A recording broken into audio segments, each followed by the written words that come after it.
eh, kesempatan untuk mencari ilmu itu suatu nikmat yang besar ya. Apalagi nikmat yang tiada tara itu nikmat iman dan Islam ya.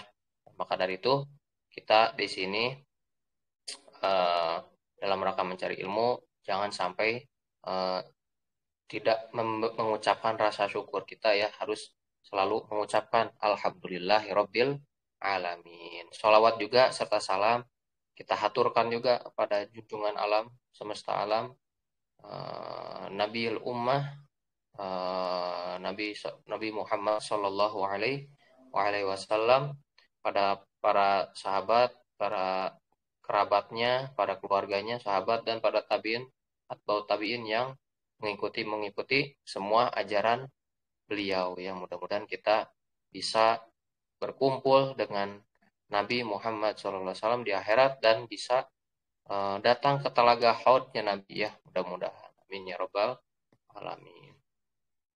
Hari ini yang gabung kurang lebih eh, baru semua ya, baru lagi ya nih ya. Yang kemarin nggak ada nih, Mas Sutrisno nggak ada nih. Terus yang kemarin ada yang baru juga, eh, belum hadir lagi nih sekarang. Mungkin mau menyusul. Yang sekarang hadir ada ada Kang Wildan ya, ada Ahmad, ada Nurbayati, ada Nisa juga.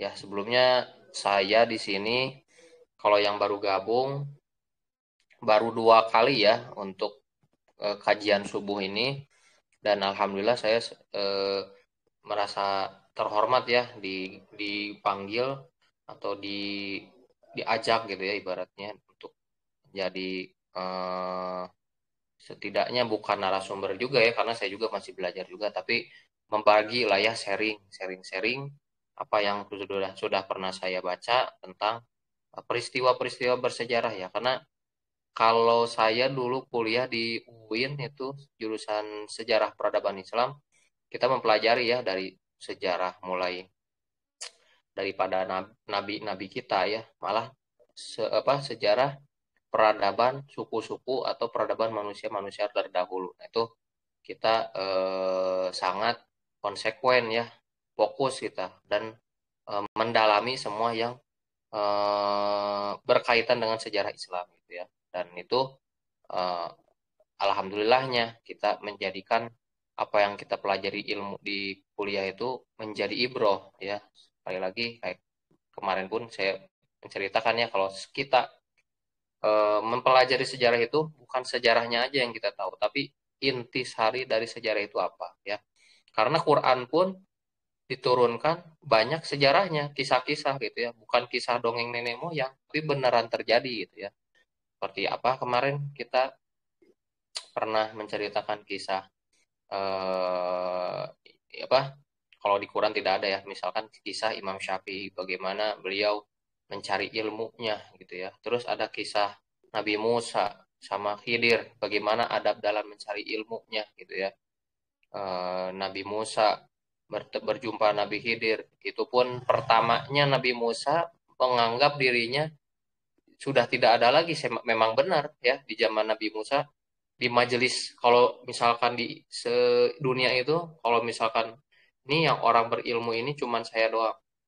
Nah, kata Rasul, apa, firman Allah, nggak ada, masih ada orang yang masih lebih ilmunya dari engkau ya Nabi Allah Musa.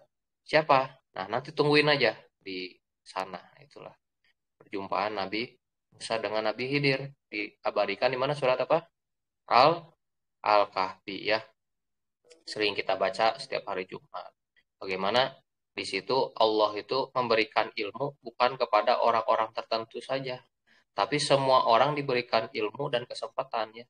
Maka dari itu kita apabila ada kesempatan mencari ilmu, ya kita pakai kesempatan itu ya. Kalau kita bisa mencari ilmu, kita gunakan waktu kita sebaik-baiknya. Itu juga pun sebagai rasa ucap syukur kita ya. Karena tadi kan kita harus bersyukur setiap hari. Nah, ilmu itu pun kita pakai untuk bersyukur kepada Allah karena kita dikasih kesehatan akal, pikiran, jasmani, rohani. Nah, itu ya. Nah, itu. Jadi selalu kita harus mengambil ibroh atau faedah-faedah dari setiap yang kita pelajari. Khususnya sekarang yang kita akan bahas ya. Kemarin 2 hari kita sudah membahas tentang pertemuan pertama apa, Kang Ijal? Tentang Nuzulul Quran ya, kalau nggak salah ya. Ya, Nuzulul Quran ya. Dan hari kedua kemarin tentang Sayyidatul Khadijatul Kubro ya. Siap di mana eh, pada bulan Ramadan ini Rasul Shallallahu Alaihi Wasallam di tanggal 11 Ramadan wafatnya atau meninggalnya istri beliau ya, istri yang sangat dicintai sama Nabi ya. Semenjak hidupnya Sayyidah Khadijah belum pernah menikah lagi, belum menikah. Baru setelah meninggalnya baru menikah. Itu saking menghormati dan cintanya Nabi sama beliau. Tapi semuanya Nabi, istri-istri Nabi semua Nabi cinta ya. Intinya, tapi yang lebih afdol dari semuanya itu Sayyidah Khadijah karena orang yang pertama masuk Islam dan memperjuangkan dakwah Nabi ya sampai harta Nabi habis untuk dakwah membantu Nabi Shallallahu Alaihi Wasallam itu ya. Dan hari ini saya lanjut ya di kisah-kisah peristiwa bersejarah di bulan Ramadan ini. Sebelum saya baca tentang peristiwa Ramadannya, peristiwa kisah sejarah Ramadannya, saya mau baca selah sedikit lah ya, mumpung sambil menunggu yang lainnya ya untuk gabung. Saya baca nih tentang faedah Ramadan. Kemarin saya udah jelasin juga kalau Ramadan itu diambil dari kata romdo. Romdo itu artinya kalau kata lugatannya itu kata orang Arabnya itu syiddatul har atau salah satu keadaan yang sangat panas ya. Cuaca atau keadaan yang sangat panas. Terik gitu ya, membakar. Di sini apa faedahnya? Oh mungkin para ulama menjelaskan kenapa membakar itu karena di suasananya ya. Waktu Ramadan itu kan panasnya terik banget. Nah itu karena di situ ya. Terus kenapa disebut panas itu maksudnya karena kenapa? Karena di bulan Ramadan ini dibakar kita dosa-dosa kita ya. Karena di situ bulan Ramadan itu suasananya panas, tapi dosa kita juga dibakar gitu ya. Alhamdulillah. Mudah-mudahan kita termasuk yang dibakar dosanya ya sama Allah ya. Dihabiskan. Karena orang yang barang siapa yang menyambut bulan Ramadan, man shoma ramadhana imanan wahtisaban, ghufira lahu ma taqaddama min dan barang siapa yang bersaum di bulan Ramadan dengan iman dan penuh rasa ikhlasan ya, ghufira lahu ma taqaddama min dzanbi, maka akan diampuni segala dosa-dosanya yang terdahulu. Ya. Jadi kayak anak baru lahir lagi ya. Nah kayak gitu. Dan di sini saya bakal sedikit lah ya, saya bakal memberikan hadis supaya berkah lah ya di perjumpaan kita hari ini. Kalau kemarin kita belum baca hadis, sekarang saya baca hadis yang diambil dari kitab hadis namanya Tankeh Qaul ya. Ini Tankeh Qaul karangan Al-Hafiz Jalaluddin As-Suyuti atau yang kita masyhur ulama dunia nyebutnya Imam Suyuti ya atau Imam Jalalain ya karena mungkin sebagian pesantren juga di seluruh dunia membaca tafsir Jalalain. Mungkin di pesantren, mungkin di sini juga pun mungkin ada yang udah pernah baca ya tafsir Jalalain. Di sini saya akan baca hadis tentang salah satu fadilah Ramadan ya. Ini sambil berjalan juga ya. Ini udah berapa orang nih yang hadir? Nah, alhamdulillah ya udah pada gabung. Qala Nabi sallallahu alaihi wasallam, qala Allah taala as-shaumu li wa ana ajzi bihi. Nah, di sini kutipan hadis ini eh, Nabi SAW bersabda dengan dalam hadis kutsinya Allah berfirman ya. Jadi hadis ini hadisnya kutsi karena Allah di sini yang berfirman langsung. As-saum li wa ana ajzibi. Saum itu untuk saya ya dan wa ana ajzibi dan saya akan yang ngasih banyak ganjaran ya. Maksudnya apa di sini? Maksudnya saum yang kita kerjakan ini kita nggak tahu pahalanya. Kalau kalau kita sholat itu udah pasti ya ganjarannya kalau misalkan sendiri satu, kalau misalkan berjamaah 27 derajat ya. Kalau misalkan di bulan Ramadan dikali ya, malah yang nggak salah yang saya nggak salah tahu itu 70 kali gitu ya, 70 kali lipat kalau di bulan Ramadan yang wajib-wajib. Makanya ulama dahulu yang sunnah itu dijadikan supaya 70 derajat, yang sunnahnya itu kan kalau yang sunnah jadi wajib. Berarti yang wajib supaya dikalikan 70, yang sunnahnya itu dijadiin nazar. Misal saya mau bernazar, misal ya, saya contoh mau sholat duha nih, eh, setiap hari satu, itu udah nazar misalkan ya, udah menazarkan di bulan Ramadan. Itu jadi wajib ya, di wajibnya itu nanti jadi 70 derajat ya. Itu luar biasa ulama-ulama kita terdahulu. Dan yang tahu pahalanya Ramadan ini saum itu Allah sendiri. Karena nanti ketika semua amal kita itu hisabnya ada gitu ya, ibaratnya ada hitungannya. Tapi kalau Ramadan itu Allah sendiri yang nanti ngasih tahu sama hambanya langsung ya.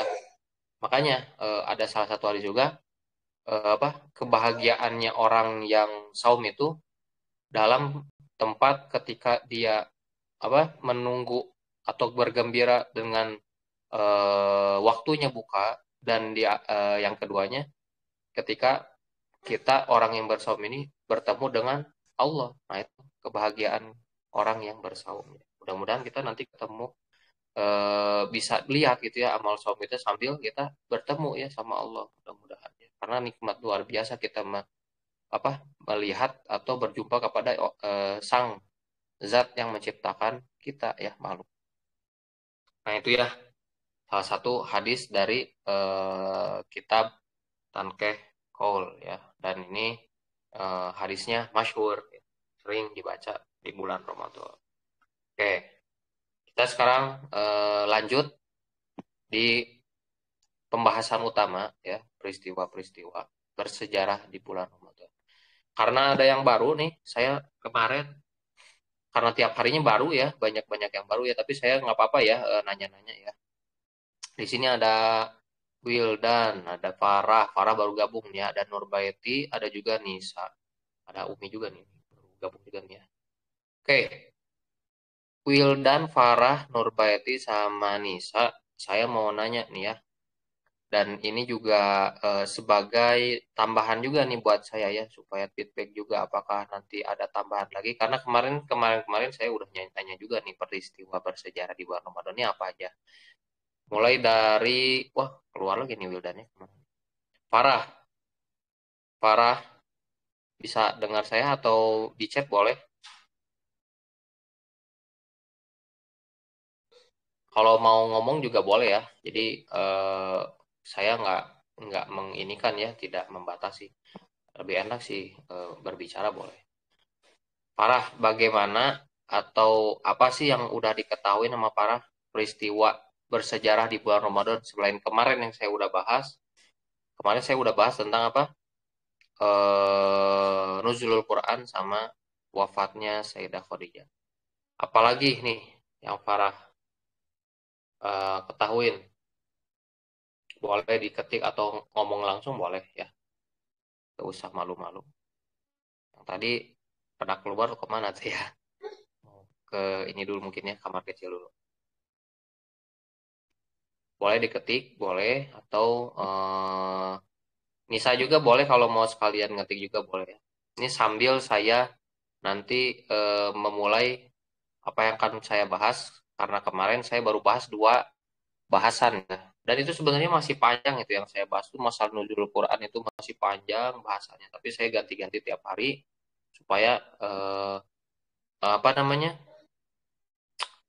bisa menyesuaikan apa yang teman-teman pahami ya. Nah, Nisa juga mengetik ya.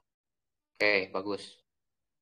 Kata Paras, tahu saya perang Badar sama Lailatul Qadar. Ya, Nisa juga bilang perang Badar juga. Fathu Makkah, betul ya, Fathu Makkah. Kemarin nggak ada yang ngomong Fathu Makkah ya. Ini peristiwa bersejarah pembebasan Makkah yang dimulai dari ibaratnya pengkhianatan lah ya, kalau disebut pengkhianatan atau tidak sesuai amanah atau baiat yang atau perjanjian yang udah disepakati gitu ya. Makanya umat muslim datang ke Mekah semuanya ya, sambil apa? Membebaskan ibaratnya ya, membebaskan Mekah karena ketidakadilan. Dan perang Badar juga itu sebenarnya ada yang dimanfaatkan dari harta-harta umat muslim yang hijrah ya. Jadi ada umat muslim yang hijrah benar-benar ninggalin semua hartanya. Maka dari itu umat muslim balik lagi ke Mekah untuk apa? Satu, mengambil hartanya ya yang udah ditinggal itu ya, dan bertemu keluarganya ya. Terus yang paling intinya pun menjadikan kota Mekah itu pusat ya, puncernya ya untuk perkembangan Islam ya. Meninggalnya putri Nabi, betul. Siapa tuh putri Nabi yang meninggal di bulan Ramadan ya? Nah ini ya, jadi enak nih kalau misalkan teman-teman aktif. Dan ya, peristiwa bersejarah ini luar biasa ya. Ya, betul betul ya, Sayyidah Fatimah. Fatimah tuh Zahra, betul. Meninggalnya putri Nabi ini di bulan Ramadan ya. Dan tahu nggak teman-teman ini kalau yang menggagas keranda itu siapa? Ya Sayyidah Fatimah ya. Yang pertama menggagas adanya keranda. Kalau di Mekah itu kalau ada yang meninggal nggak pakai keranda kalau di Mekah ya. Bawa langsung pakai mobil ya. Ya atau misalkan ya digotong pakai apa namanya? Pakai ininya aja gitu ya. Untuk menggotongnya aja nggak pakai keranda. Kenapa pakai keranda? Ya itulah kita patut berterima kasih ya. Supaya apa? Sayyidah Fatimah berwasiat gitu ya. Sewaktu meninggalnya beliau bahwa ketika saya meninggal, saya nggak mau aurat saya terlihat satu helai pun atau satu pun auratnya. Maka dari itu dipakailah, kalau istilah di Bandung mana namanya pasaran ya. Mungkin nggak tahu nih di istilah di yang lain apa namanya. Tuh, keranda itu dari Sayyidatu Fatimah ya, luar biasa. Jadi penggagas. Tidak ada yang sia-sia ya, apa hidupnya. Keluarga Nabi itu menjadi rahmat, menjadi petunjuk bagi kita, berfaedah ya. Oke, jadi hari ini yang saya bakal bahas ini mungkin tentang, kemarin udah saya lihat juga ya di grup Lentera Ilmu ini juga sudah membahas tentang Perang Badar. Nah, saya bakal mengulang lagi dan saya mau nanya nih satu-satu. Mungkin kalau bisa speak up ya, biar enak nih. Kalau misalkan ngetik takutnya kelamaan. Oke, salah satu atau dari sini mungkin bisa menjelaskan lah peristiwa Perang Badar apa yang berkesan atau yang sangat menjadikan, oh ini di sini nih luar biasanya Perang Badar ini gitu. Ada yang mau speak up nggak? Atau mau ngetik juga boleh lah kalau misalkan mau ngetik. Farah mungkin atau Nisa boleh. Atau Rijal mungkin boleh. Kang Ijal tentang Perang Badar. Ini belum dibahas ya kemarin ya. Yang mau speak up dulu dah. Sambil yang sebagian ngetik, saya lihat dulu siapa yang mau speak up ya. So, Nisa mungkin mau bisa ini speak up atau gimana, atau Rijal, Kang Rijal boleh mau sambil mengulang ya, karena kan di sini juga udah pada belajar ya. Kalau saya menjelaskan nanti takut ada yang, oh Kang Yunar ini mah salah sana, ini mah yang saya pelajari di sini agak beda. Coba saya mau tahu dulu nih dari teman-teman.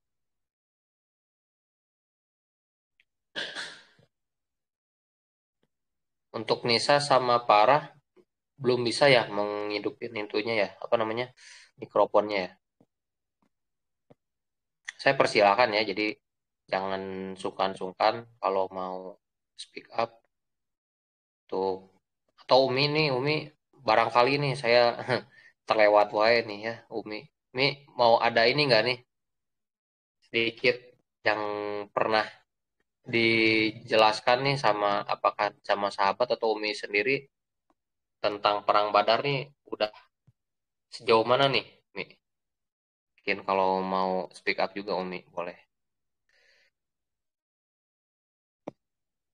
Oke, saya sambil nunggu baca dulu ya. Perbandingan jumlah pasukan Muslim dan kafir tidak seimbang. Oke, betul. Muslim lebih sedikit namun bisa menang. Iya, itu bagaimana sih? Kenapa sampai seperti itu ya? Hal yang di luar masuk akal itu bisa terjadi ya. Perbandingan jumlahnya jauh banget ya dari berapa ribu ya lawan berapa ratus ya. Dan orang-orangnya pun amatiran gitu ya. Buat perang tuh amatiran. Bener nggak? Ya, betul betul. Terus Muslim lebih sedikit ya benar. Dan salah satunya juga para pembesar dari Quraisy juga ya waktu perang Badar ini orang-orang yang bukan sembarangan gitu ya ibaratnya. Tapi apa? Allah memenangkan umat Muslim dengan sangat mudah ya. Karena ya mungkin sebagian juga kita udah pernah tahu ya karena di perang Badar ini Allah menurunkan malaikatnya ya untuk membantu umat Muslim dalam memenangkan perang Badar. Karena perang Badar ini benar-benar perang yang eh, kalau diibaratkan apa namanya ya, salah satu inti kalau misalkan nih kalah, umat Muslim nih nggak ada gitu ibaratnya. Ya. Jadi nggak bakal ada ini orang yang beriman tuh nanti habis nanti kalau misalkan ibaratnya kalau istilah kasarnya tuh dipersekusi ya, disudutkan, di didiskriminasi gitu ya karena waktu Rasul berdakwah di Mekah itu banyak yang disiksa ya kalau sabar terus ya kita bisa sabar cuman eh, Rasul pun nggak sebarangan gitu ya mau perang pun sebelumnya nggak mau gitu ibaratnya tapi karena udah turun salah satu ayat surat Taubat ya itu Rasul langsung memerintahkan pada sahabat kita bersiap perang ya langsung apa mempersiapkan senjata-senjata dan fisik-fisiknya para eh, sahabat yang mau berperang. Oke, bagus ya, parah, bagus luar biasa. Ada lagi yang mau mengetik boleh lah kalau misalkan nggak ini ya, ngetik boleh Risa boleh ngetik lagi atau parah gimana. Apalagi nih yang jadi berkesan nih di perang Badar. Ini saya jelasin nih ada salah satu kisah sahabat di perang Badar. Karena perang Badar ini kan udah pada tahu ya apa namanya ibaratnya udah pada tahu lah ya apa gambaran perang Badarnya. Ini saya mau jelasin salah satu kisah Migdad dan Sa'ad bin Mu'ad dalam berperang Badar. Ini salah satu kisah sahabat dalam perang Badar yang saya kutip di dalam buku kisah-kisah dan apa kisah-kisah sahabat dan orang-orang soleh karya Syekh Muhammad Mutawalli Asy'arawi mantan mufti Mesir ya Al Azhar. Kisah Mikdad dan Sa'ad ini pada suatu ketika ya, waktu Rasul Shallallahu Alaihi Wasallam pergi ke Badar, ya bersama kaum Muslim untuk menguasai kafilah Quraisy yang dipimpin oleh Abu Sufyan. Nah, jumlah rombongan Nabi ini sedikit, ya sedikit. Nah, tapi ketika sampai kabar kepada Abu Sufyan bahwa Nabi telah pergi untuk menghadang mereka ya, para kaum Quraisy, Abu Sufyan ini ngutus ya Damdam bin Amr ke Mekah ya untuk membawa kaum Quraisy guna melindungi harta mereka ya. Dan akhirnya Abu Sufyan ini dan kapilahnya selamat lalu mengutus lagi. Karena ini Abu Sufyan ini orang yang ibaratnya apa ya? Kalau di Menteri Luar Negeri itu apa namanya? Apa namanya diplomat ya. Ini Abu Sufyan ini orang luar biasa ya ininya apa namanya? Lobbynya orang luar biasa. Terus karena hmm, Abu Sufyan ini pergi ke apa mau pergi ke Badar dan mengutus seorang untuk membawa kaum Quraisy ya untuk jagain hartanya.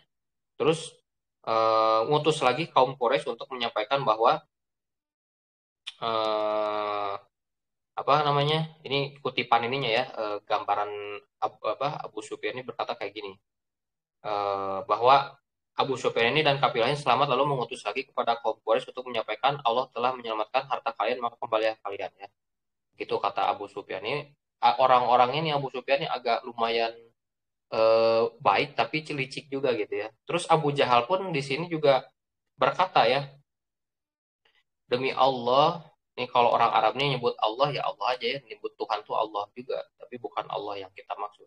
Demi Allah kami tidak akan kembali hingga sampai ke Badar. Kami akan bermukim selama 3 hari, menyembelih sembihan, ya makan makanan dan minum khamar. Jadi orang-orang ini kenapa nih orang Quraisy waktu perang Badar kalah itu karena dia sombong ya. Ada diri merasa oh saya bakal gampang nih melawan orang muslim, orang dikit 300 paling berapa ya. Terus yang dilawan juga para budak-budak hamba sahaya gitu ya. Orang-orang lemah. Paling yang kuatnya juga paling Sayyidina Umar gitu ya. Terus ada Sayyidina Hamzah gitu ya. Segitu doang lah, gampang lah kita mah ada berapa ribu gitu ya. Nah, ini.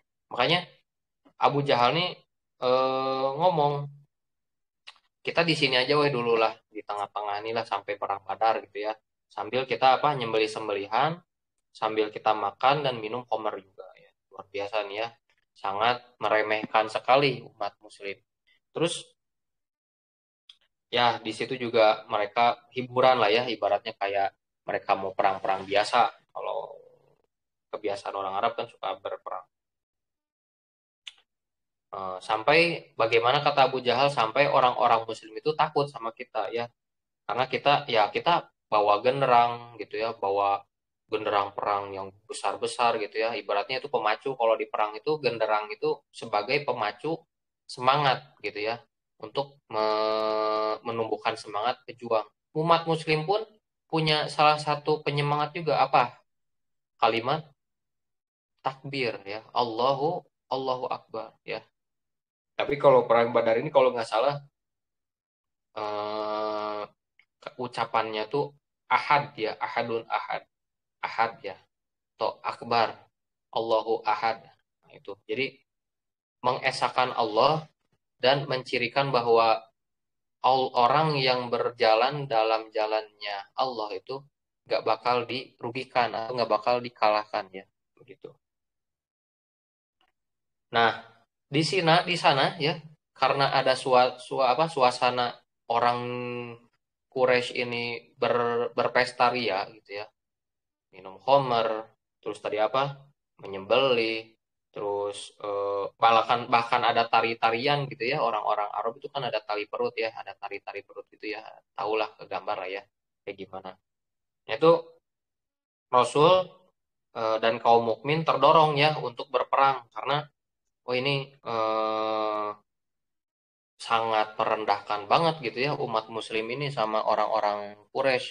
Apalagi Abu Jahal ini orang pemimpinnya gitu ya. Dan Rasul pun di sini eh, udah kita perang aja dah gitu ya. Ibaratnya kita mulailah bersiap gitu ya. Dengan apa? Melawan kaum Quraisy ya. Akhirnya musyawarahlah Rasul dengan para sahabat ya. Eh, Padahal belum siap ini ya. Orang-orang Muslim ini apalagi lagi saum lagi ya, lagi apa beribadah. Tapi karena terdorong dan ibaratnya Rasul itu eh, kalau misalkan Rasul direndahkan itu kan nggak ini ya, nggak marah Rasul itu. Tapi kalau umat Islam atau syariat Islam yang direcehkan atau direndahkan itu Rasul luar biasa marahnya ya luar biasa marahnya sampai Rasul sendiri yang cabut pedang ya. Tapi ini ada yang menarik ya. Saya benar-benar baru tahu dan baru paham juga nih dari yang sudah dijelaskan para ulama bahwa dalam peperangan itu coba cari apa ada orang yang dibunuh sama Rasul. Coba cari apakah ada salah satu orang yang dibunuh sama Rasul ya. Itu nggak ada karena Rasul itu masih ada punya rasa kasih sayang masih ada apa rasa rahmat jadi cuman menggertak sama ya kalau udah nggak mau perang ya udah nggak usah diperangin lagi gitu ya itulah adab tata krama Rasul berperang aja masih punya tata kramanya ya dan dalam berperang juga Rasul apa mengutamakan kalau orang tua jangan dibunuh kalau anak kecil jangan dibunuh Kalau ada tanam-tanaman jangan dirusak. Kalau ada apa namanya tawanan perang, jangan disakitin hatinya. Kasih haknya. Haknya mereka itu dikasih. Makannya terserah dia. Dia biasanya makan 3 kali, dikasih 3 kali. Dia dikasih minum.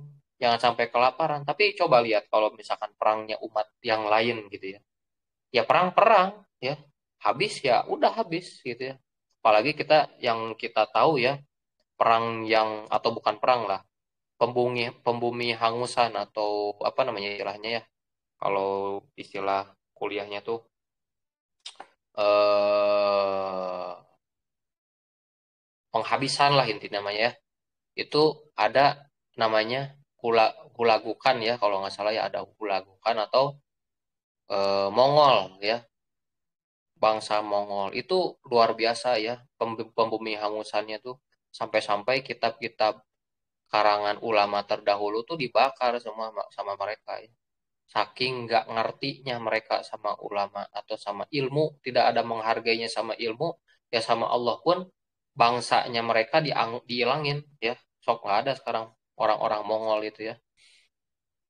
Maka dari itu kita harus ber- berpegang teguh sama ya namanya kita berilmu, tapi harus pakai akhlak dan adab juga ya. Ini perang aja pakai akhlak adab ya, Rasul, waktu perang Badar.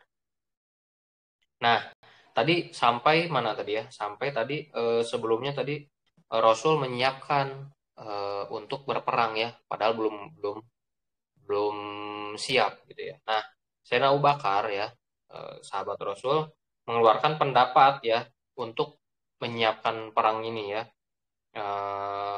Wah ini baik gitu ya, bahwa perang ini baik karena kalau misalkan kita nggak perang ini kita habis gitu ya, umat Islam ini nanti sedikit-sedikit nanti bakal habis dan nanti nggak ada rasa pengen menggiroh melindungi agama gitu ya. Dan Sayyidina Umar pun sama gitu ya, Sayyidina Umar bin Khattab juga mengeluarkan pendapatnya dan Rasul juga menanggapinya dengan baik ya. Jadi dah, Mikdad ini yang saya kisahkan hari ini berkata ya sama Rasul, wahai Rasul, pergilah sebagaimana yang diperintahkan Allah padamu dan kami menyertaimu ya. Demi Allah kami tidak berkata sebagaimana Bani Israel. Nah, permisalannya eh, sahabat Mikdad ini menjelaskan bahwa kami ini bukan seperti umat apa?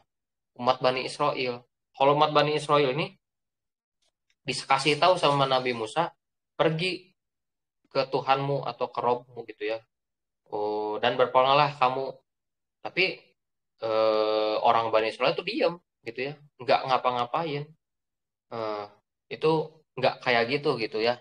Permisalannya kisah sahabat Mikdad ini tentang saya ini siap, nggak bakal kayak orang Bani Israel yang apa menunggu aja, cuman diem saja disuruh nggapai cepat, wasari'u ila magfirati min, bercepat-cepatlah untuk mengejar apa, eh, magfirah, ampunan Allah. Ya cepet, berarti harus cepet, jangan lama-lama. Nah ini sahabat Mikdad ini orangnya juga sigap gitu ya. Saya insya Allah bisa, demi Allah saya nggak bakal sama kayak orang-orang Bani Israel gitu ya. Nah, dan sahabat Mikdad juga bilang ya, demi zat yang mengutusmu dengan kebenaran jika engkau membawa kami hingga ke Barkil Gomat ya.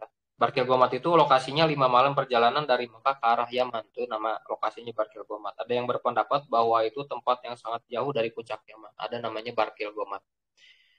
Kalau misalkan engkau bawa saya ke Barkil Gomat itu jauh ya, harus perjalanan 5 malam. Kami tetap sanggup ya Rasul, ibaratnya kayak gitulah.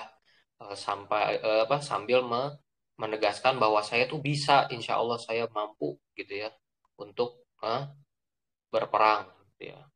Maka Rasul menanggapi tanggapan Mikdad ini dengan baik juga. Lalu Rasul pun bersabda ya pada Mikdad, keluarkanlah pendapat kalian juga yang lain ya.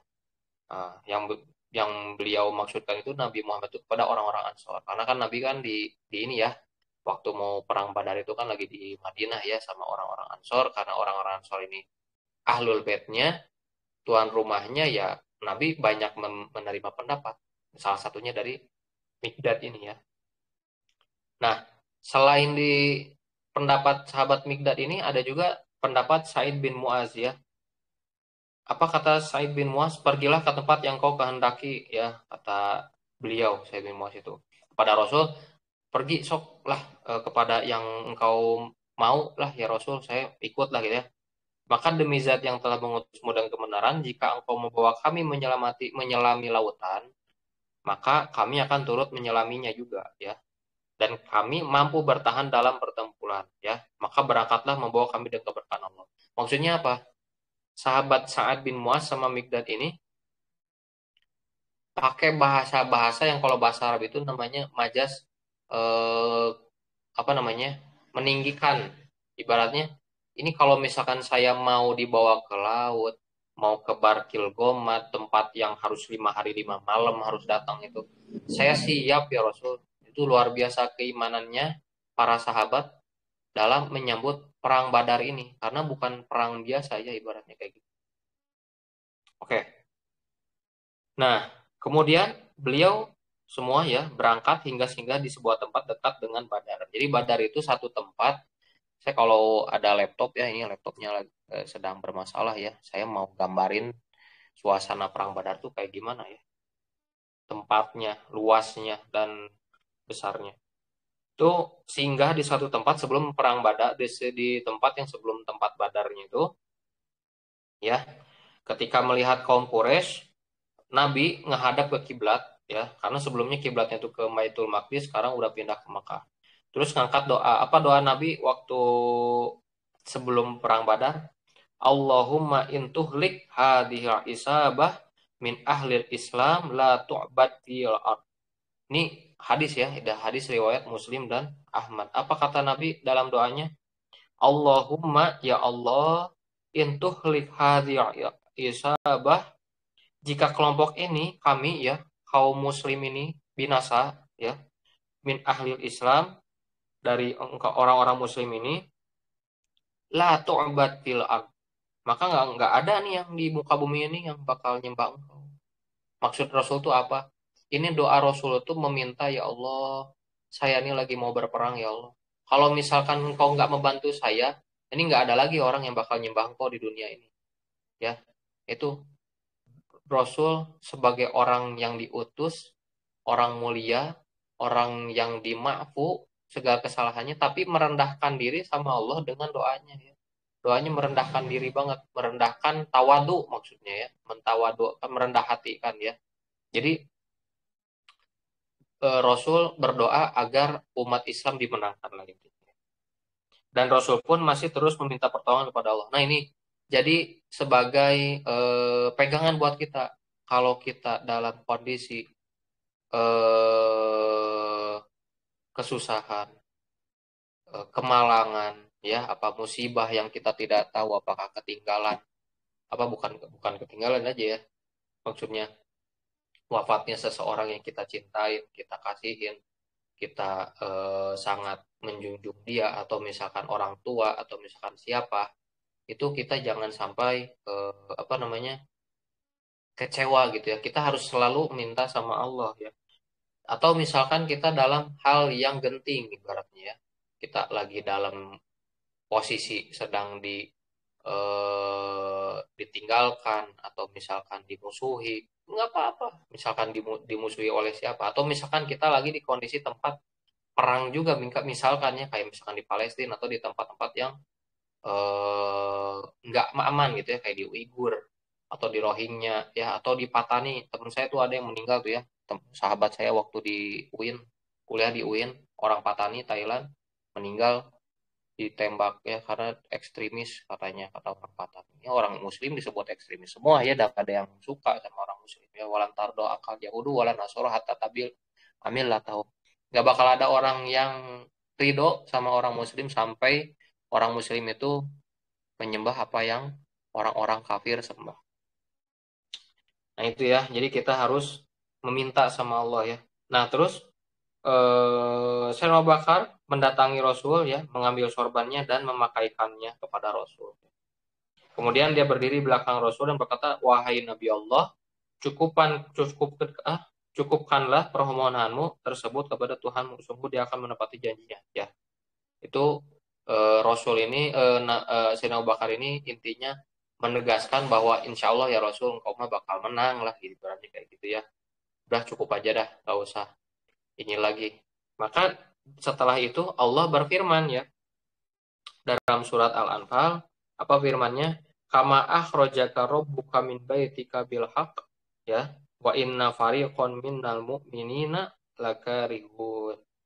Nah, ya, maksudnya apa? Sebagaimana Tuhanmu menyuruhmu pergi dari rumahmu dengan kebenaran, maksudnya waktu hijrah ya, waktu sebelum perang Badar, meskipun sesungguhnya sebagian dari orang yang beriman itu tidak menyukainya, ya. Itu maksudnya itu apa? Allah itu eh, nyuruh pergi hijrah itu ya bakal ada gantinya Allah itu ya. Apalagi ini nyuruh perang, insya Allah Allah bakal menangkan gitu maksudnya. Nah, dijelaskan juga di sini kata Syekh Mutawali karena hal firman ini maksudnya karena kapilah dagang Quraisy itu lolos gitu ya dan kaum mukmin mendapati diri mereka akan menghadapi peperangan yang mana mereka belum bersiap ya. Tapi nggak apa-apa ya. Allah tuh nggak bakal mungkin dari hal yang sangat terdesak itu pasti membantu. Apalagi kita sebagai hamba yang lagi terdesak gitu ya dalam suatu keadaan itu insya Allah Allah bantu. Jadi jangan sampai kita berkecil hati atau berputus asa gitu ya. Atau sampai yang kalau misalkan dalam hidupnya pusing sama masalah-masalah, ah saya udah pusing gitu ya, udah putus asa. Ya udahlah bunuh diri aja. Nggak boleh ya. Kita jangan berputus asa. Karena Allah itu pasti membantu semua hambanya ya. Allah itu pasti membantu semua hambanya. Insya Allah. Firman Allah dari Lakarihun itu bukanlah sebuah celaan bagi kaum muslim, tapi apa?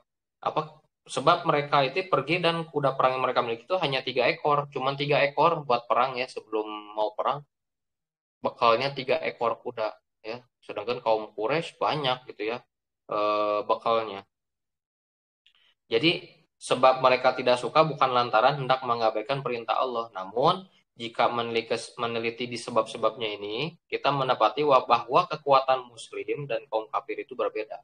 Ya, kaum kafir itu berada dalam kesiapan yang matang untuk berperang, memang, gitu ya. Tapi kaum kafir itu juga memiliki senjata, pasukan berkuda, dan jumlah mereka lebih dari 900 pasukan, ya, lebih malah ya 950 kalau nggak salah detailnya itu. Sedangkan kaum Muslim 300-an. Allah hendak memberikan apa namanya ya pelajaran bagi umat Muslim ini bukan waktu perang Badar aja untuk kita juga. Jadi esensi perang Badar itu bukan dilihat perangnya, tapi apa maksudnya Allah itu menyuruh perang itu untuk apa? Bahwa kemenangan itu bukan ditentukan dengan usaha diri kita sendiri ya atau dengan jumlah kesiapan kita atau jumlah modal kita, tapi apa? Allah yang eh, memenangkan sebuah eh, kalau Allah memerintahkan berarti Allah berjamin gitu ya. Insya Allah bakal menang ibaratnya kalau di perang itu. Berarti jangan mengharapkan dari hasil usaha kita. Itu yang diambil dari perang Badar ini. Allah memperlihatkan bahwa perang ini bukan logika, tapi Allah mau memperlihatkan bahwa perang ini harus dengan cara membela syariatku, aku akan membantu gitu ya. Eh, kalau nggak salah di ayat Qurannya tuh kutipannya tuh kalau nggak salah ya Nasrul minallah wa fathun qarib ya pertolongan Allah itu dengan itu sudah dekat gitu ya ibaratnya kayak gitu dan kalau misalkan kita eh, telisik gitu ya itu gak bakal jatuh kita sebagai muslim karena ketidaksiapan kita nggak bakal ya. Maka dari itu Allah memberikan kemenangan jalan keluar itu dari hal yang tidak disangka-sangka ya. Kalau ibaratnya eh, firman Allah apa namanya? La in syakartum la azidannakum wa la in kafartum la inna adzabi lasyadid. La in syakartum la azidannakum. Kalau engkau bersyukur ya, kata Allah berperanglah. Ya segitu aja yang ada ya udah bersyukur nggak apa-apa gitu ya. Lazi dan nakum kita akan tambah. Dan hal itu ah min haitsu la yahtasib nggak bakal ke keduga-duga di mana lobangnya ya. Tapi kalau misalkan wala ingkafatum, kalau kita ingkar ya, kita ingkar tidak bersyukur dari nikmat yang kita punya meskipun kita sederhananya, inadza bila sadid ya, sesungguhnya azab kita sangat pedih gitu ya. Jadi pelajaran penting ya dari perang Badar ini, karena mungkin kalau saya jelasin perang Badar ini sangat panjang ya, kalau harus dijelasin detailnya. Dan ini juga di sini sudah dijelaskan ya, di Lentera Ilmu ini juga apa namanya, sahabat Lentera Ilmu juga nanti membahas ya siang ya atau sore ya kalau nggak salah ya, tentang perang Badar juga ya, udah ya, dan didetailkan siapa sahabatnya yang membunuh siapa gitu ya. Itu begitu ya.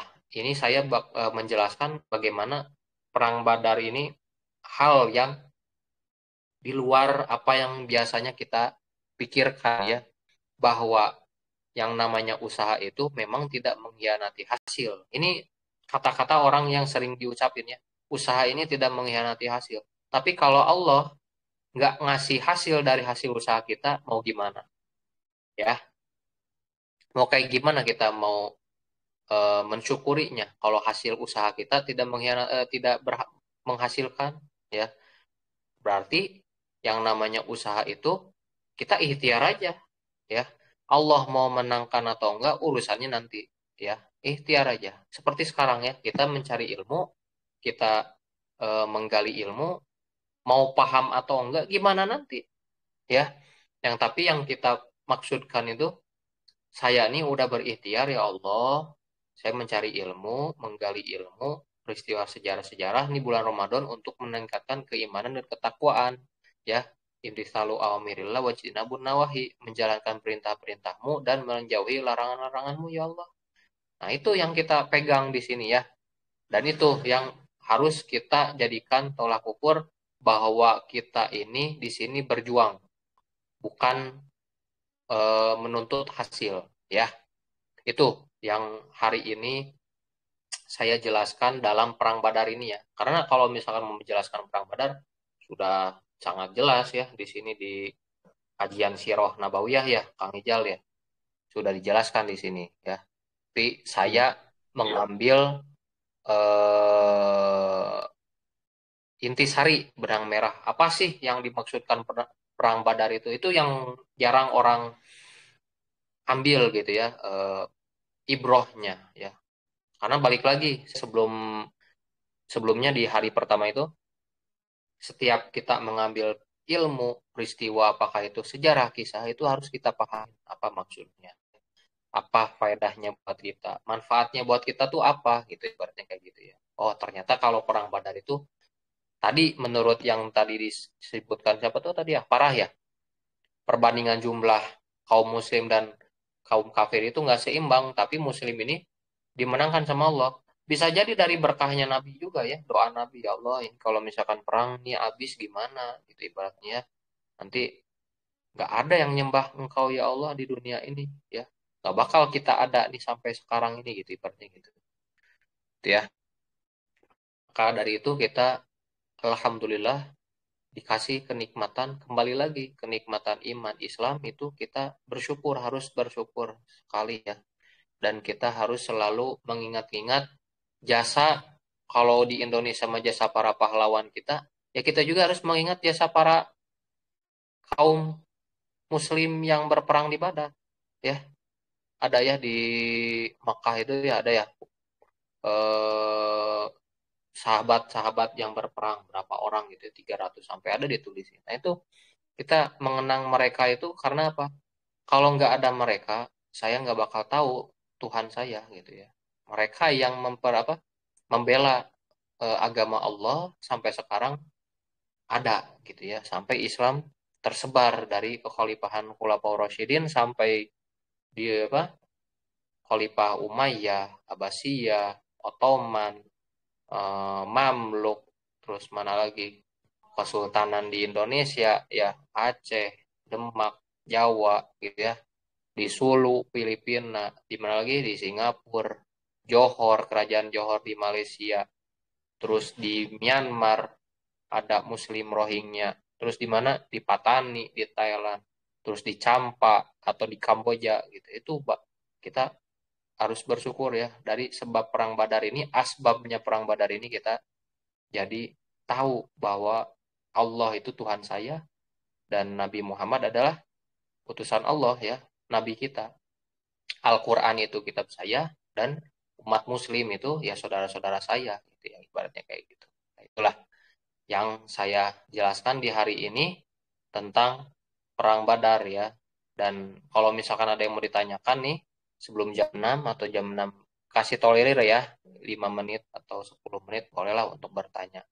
Mangga Kang Ijal untuk sesi pertanyaannya. Mangga sahabat Tentera, jika ada yang ingin ditanyakan, silakan. Afwan Speak Kang. up boleh, ngetik boleh ya. Takutnya nanti disangkanya harus ngomong terus. Ya, boleh, boleh, mangga. Mau di chat di grup atau langsung juga, silahkan. Oh, ini dari Tapi Farah nih. cukup jelas ya Kang Ijal ya. Maksud saya yang saya jelaskan tuh dari tadi ya. Jelas-jelas. Tadi Afwan, Ya. eh, Eh, karena sih kalau jam jam karena kalau segini tuh jam-jam segini rawan tuh ke toilet. rawan ke toilet. Betul sekali. Afwan. Ini Gak dari apa-apa. Farah. Izin bertanya Pak Ustadz terkait doa Rasulullah tadi di Perang Badar. Saya pernah Mm-mm. dengar kalau doa Rasulullah tersebut bisa disebut juga doa yang mengancam Allah. Itu gimana Hmm. ya Ustadz? Doa yang tadi itu bisa disebut doa yang mengancam Allah. Sebenarnya begini ya. Ini kalau ada yang mau nanya lagi boleh sambil saya menjelaskan, nanti tinggal di chat aja di grup apa ya, di situ di grup atau langsung ngomong boleh. Disebut mengancam itu juga enggak sebenarnya, karena Rasul itu udah sebaik-baiknya tadi berdoa itu sambil merendah itu. Kalau misalkan disebut mengancam, bagian mana yang diancamnya itu dari doa tadi ya, misal kayak yang tadi ya, gimana tadi ya kayak doanya.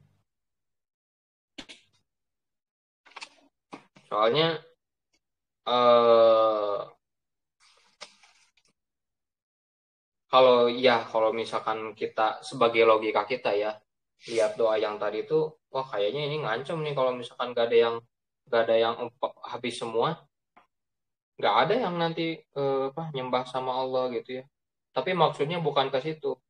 Ini saya gali aja ya bahasan doanya. Allahumma intuhlik hadiyah isabah.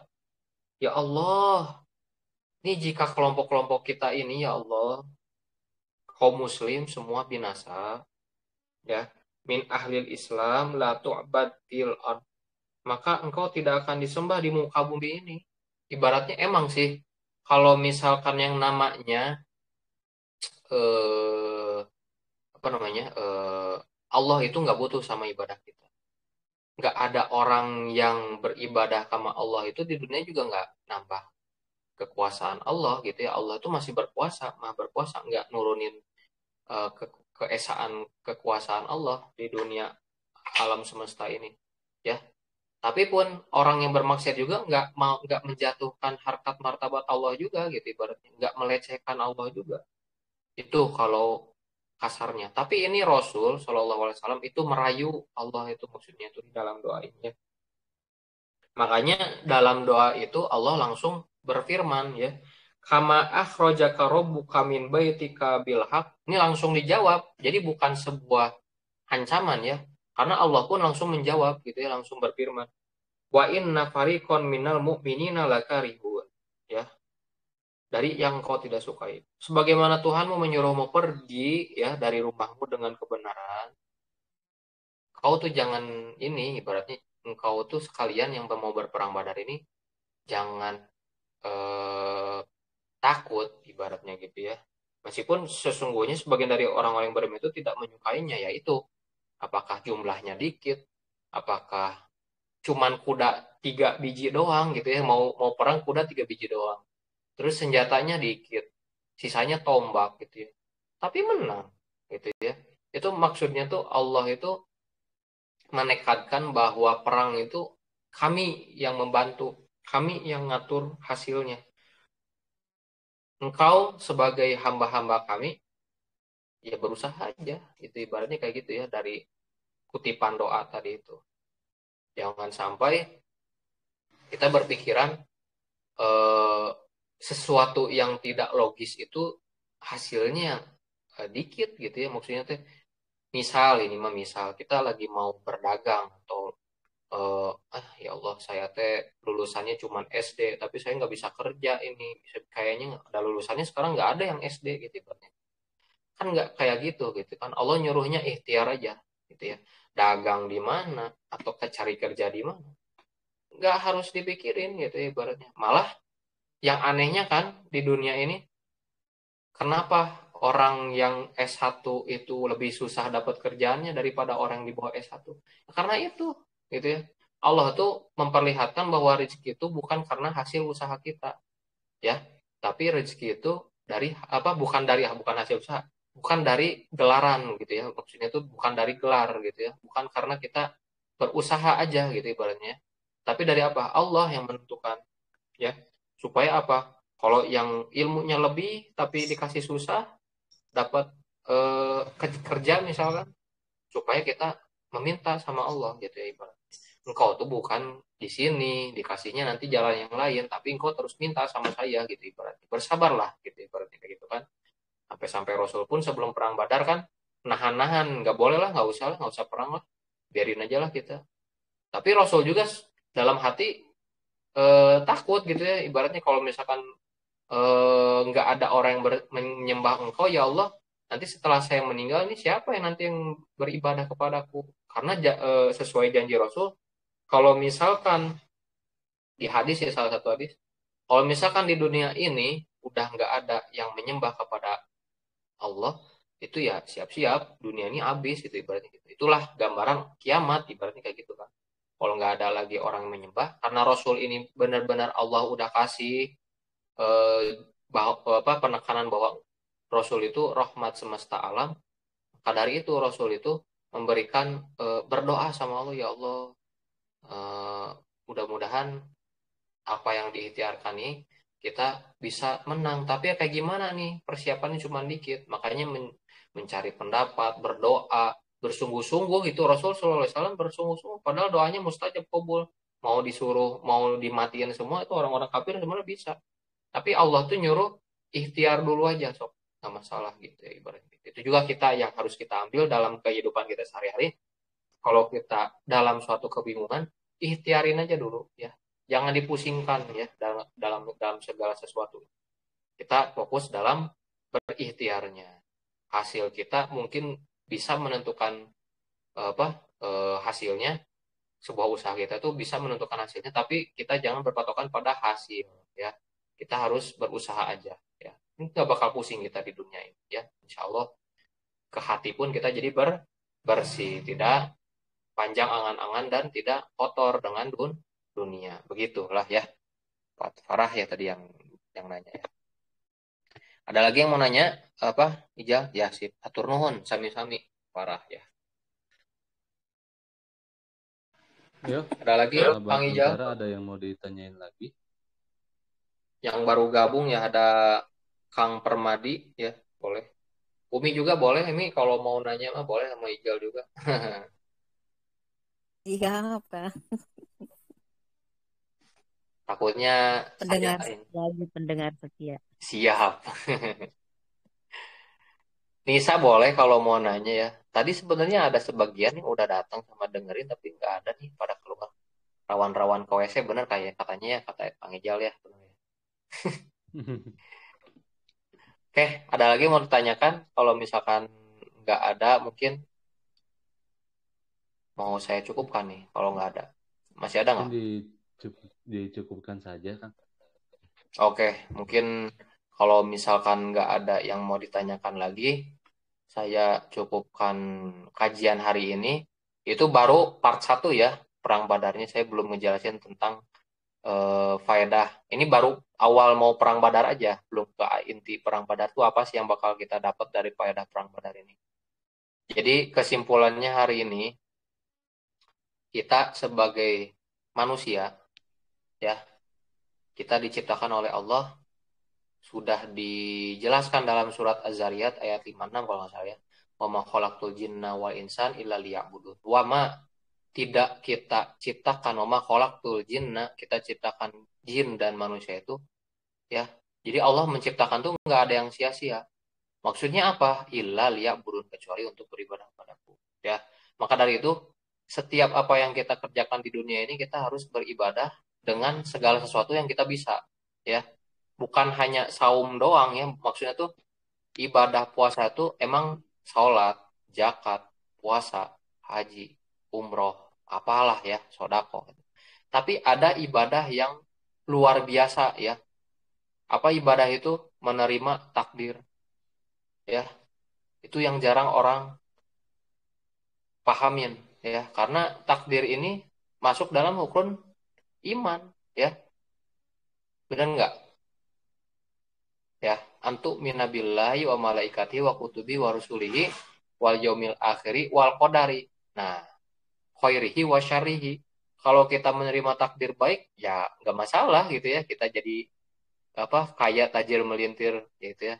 Tapi kalau takdirnya jelek gimana ya? Seperti Nabi Allah Ayub alaihissalam ditimpa penyakit ya, terus Nabi Yusuf dibuang ke sumur, di dilecehin, bukan dilecehin, kakak-kakaknya iri sama beliau ya, atau Nabi Musa dilecehkan sama Fir'aun, dakwahnya dikecilkan, dikerdilkan, atau Nabi Isa ya, yang dianeh-anehin sama orang-orang Romawi ya, disangkanya apa gitu ya, ibaratnya tukang sihir atau apa, orang anak hasil nggak baik gitu ya. Nggak apa-apa ibaratnya. Nah, itu jadi gambaran buat diri kita. Nabi-nabi aja bisa kayak gitu ibaratnya. Bukan karena beliau, mereka-mereka tuh nabi, tapi kita bisa gitu ibaratnya.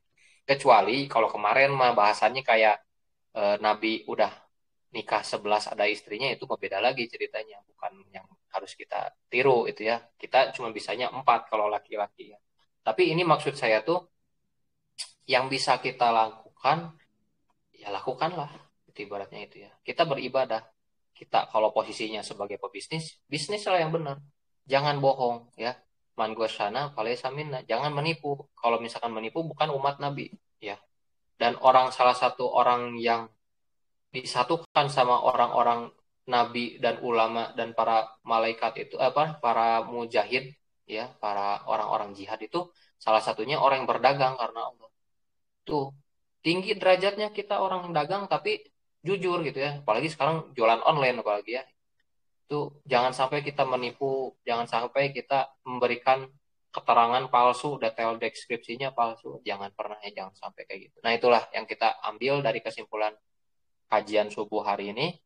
Semoga apa yang kita dapatkan hari ini bermanfaat, dan khususnya untuk saya diri saya sendiri ya, bukan karena saya yang berkata ini lebih baik, tapi saya pun sama-sama belajar, umumnya pada teman-teman semua ya. Jadi saya tutup kajian hari ini, dan besok dibahas lagi tentang perang Badar selanjutnya ya, tentang faedah-faedah perang Badar selanjutnya. Saya cukupkan kajian hari ini. Oke, kalau misalkan ada yang benarnya itu dari Allah, kalau yang salahnya dari diri saya sendiri, dan mohon maaf kalau ada salah kata atau kekurangan. Oke, mungkin saya cukupkan, saya berikan lagi sama Kang Ijal, mangga. Syukron jazakallah khair kepada Kang Jarno yang sudah memaparkan materinya mengenai Sirah Nabawiyah. Insya Allah ya, teman-teman. Alhamdulillah, syukran jazakumullah khair kepada sahabat Antara juga yang sudah hadir untuk pertemuan kali ini. Insya Allah kita pada asar ada game psikolog, ada games nih, jadi asik nih, agak ada selingan, dan setelah itu dimulai jam 4 sore, kemudian nanti jam 5 kita bahas Sirah Nabawiyah lagi. Itu ya, sahabat Antara, kita tutup dengan bacaan hamdalah bersama-sama.